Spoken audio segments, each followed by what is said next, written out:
Look, you can show me an icy tundra if you want, but you've got to tell me what year it is. 1991! Sinning a movie for showing you the date? Knowing you and the way you need your handheld when you watch movies, you probably would have assumed it was present day. Also, this book that supposedly controls the Winter Soldier is introduced here, but wasn't referenced in Winter Soldier at all. And Zemo found it buried in some asshole's wall in Cleveland, so how did they control him in the last movie? That very likely happened off-screen and didn't require you to see that he was brainwashed. The movie makes it explicit that Zemo isn't working for Hydra, therefore he'd need the conduit that allowed Hydra to force Bucky to do stuff and things. The other barrier on the left was still standing, and the truck was blocking the whole right lane, but seconds later, these assholes somehow drive straight through a wide-open entrance. That's not true.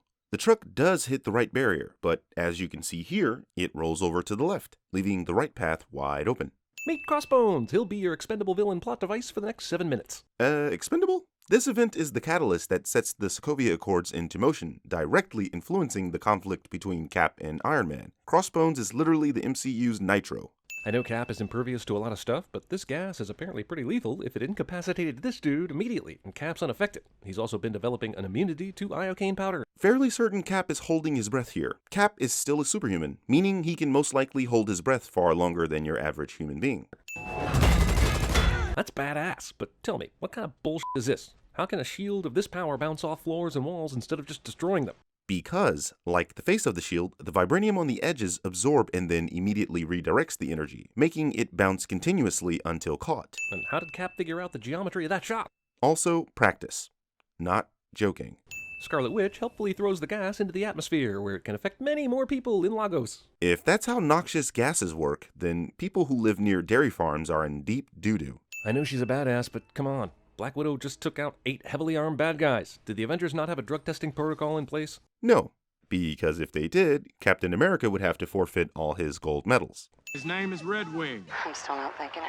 He's cute. Go ahead, pet him. Ha ha ha. While you guys are cracking wise, has anyone checked on Cap? You just said... Another villain who thinks he can win a punching contest with Captain America. After Cap inevitably wins, I'm sure no one else will try this during the rest of this movie. So why would they need to? Less than 0 CGI Robert Downey Jr. You mean more than 0. Do you even math? Plus $611 million for my little therapeutic experiment. It appears that Tony is merely being honored at MIT, but he decided to show the audience his virtual reality memory, which just so happens to be important to the plot of this movie. Also, he could tell these students he funded their dumb projects. Wait, what? He's not there to be honored.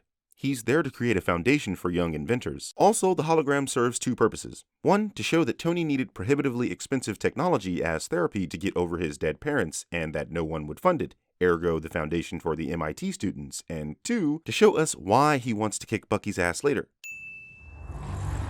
Viz, we talked about this. Peeping Vision? No? Vision Tom? That literally made no sense. Captain Rogers wished to know when Mr. Stark was arriving. So I came to Wanda's room right away. Because that's where Cap was?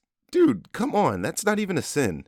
How about dangerous? As in Batman v Superman, the government comes in and explains that they're scared of superheroes now because of what they can do. And what's the difference between the 2 movies again? Well, for one of them took their time building up a universe over a span of 8 years and 13 movies up until this point, while the other decided 2 movies, 3 years, and Batman fanboys would be all they needed to usurp Marvel. What would you call a group of U.S.-based, enhanced individuals who routinely ignore sovereign borders and seem unconcerned about what they leave behind? Ryan Lochte? A better joke would have been the U.S. military, but carry on. He heroically jumps into the blast, but is one of the only ones to survive this. Because if you knew anything about the Black Panther, you'd know he has superhuman strength, stamina, durability, speed. At least 12 are dead. 12? Sure, there's probably going to be more deaths later because that's the way the news works, but that explosion blew up a whole city block. And I can't believe that when he told everyone to get down, that somehow saved a lot of people. You said it yourself. That's how breaking news works. Hello everyone, I'm Everett K. Ross from the Black Panther series of comics. I am not to be confused with Thaddeus Ross, the guy from Incredible Hulk, who also makes an appearance in this movie. Why is that a sin exactly?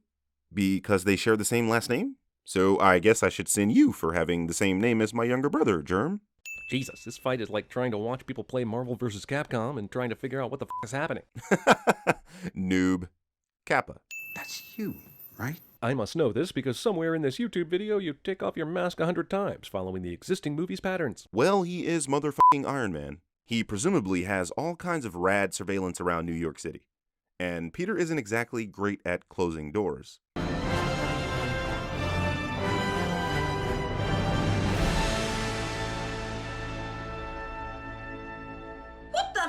So if you come with us, you're a wanted man.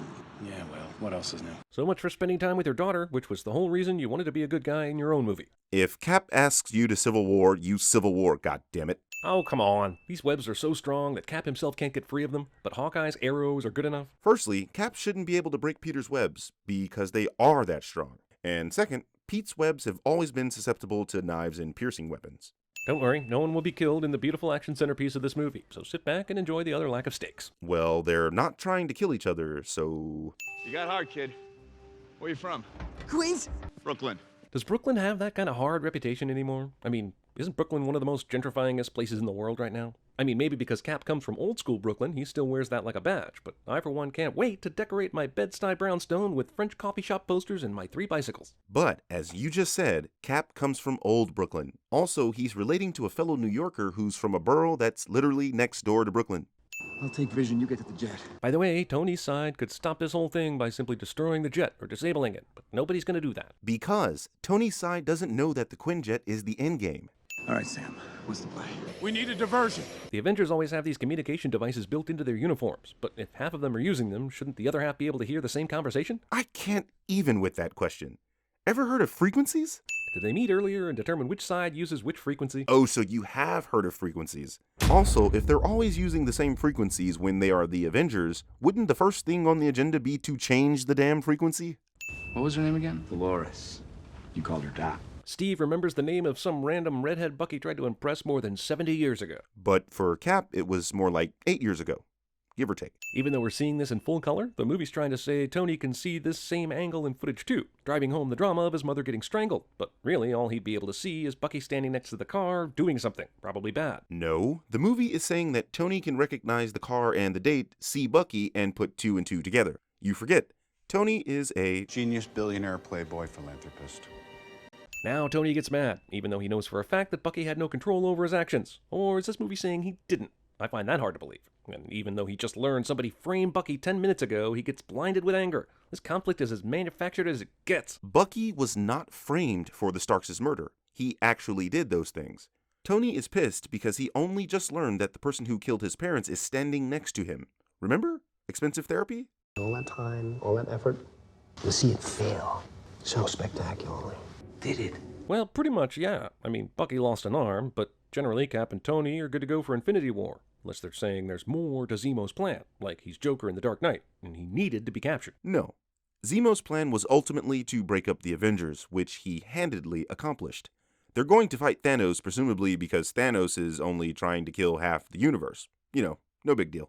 Aren't you glad that you waited 10 minutes to see this thing and you have no clue what it is? Guess I'm gonna have to go research this shit now. Thanks, Obama. The main stinger for Marvel movies has been moved up to between the credits now, so even non-comic book fans such as yourself wouldn't have to wait around until the end, because waiting 10 more minutes in a 2-hour film is apparently asking too much of someone who watches movies for a living. The stingers at the end of the credits are for hardcore fans and are often comedic in nature. There. Saved you 10 minutes, noob. Kappa.